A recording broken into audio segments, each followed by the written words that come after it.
Saint Francis of Rome, a life of service and holiness. Saint Francis of Rome was born in 1384 into a noble family in Rome. From a young age, she desired to dedicate her life to God, but her family arranged for her to marry Lorenzo Ponziani, a wealthy and respected nobleman. Though her heart longed for a religious life, Frances embraced her role as a wife and mother, always seeking ways to serve God through her family.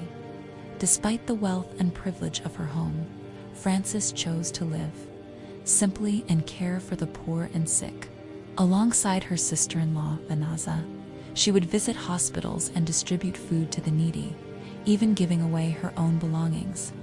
Her charitable work was not always welcomed by her in-laws, but her husband, Lorenzo, deeply loved and supported her. During times of war and plague, Frances transformed her home into a hospital.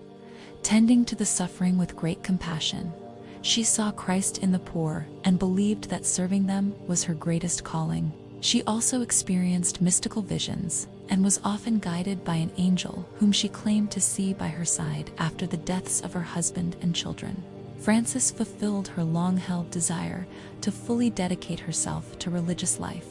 She founded the Oblates of Mary, a community of women devoted to serving the poor while living in the world rather than in a convent.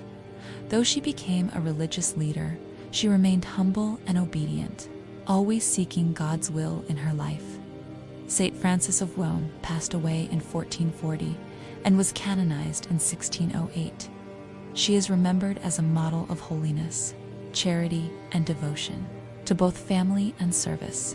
She is the patron saint of widows and motorists, as it is said that her guiding angel would light the way for her. Much like headlights on a road, her life teaches us that holiness is found not only in religious vocations, but also in serving others within our daily responsibilities.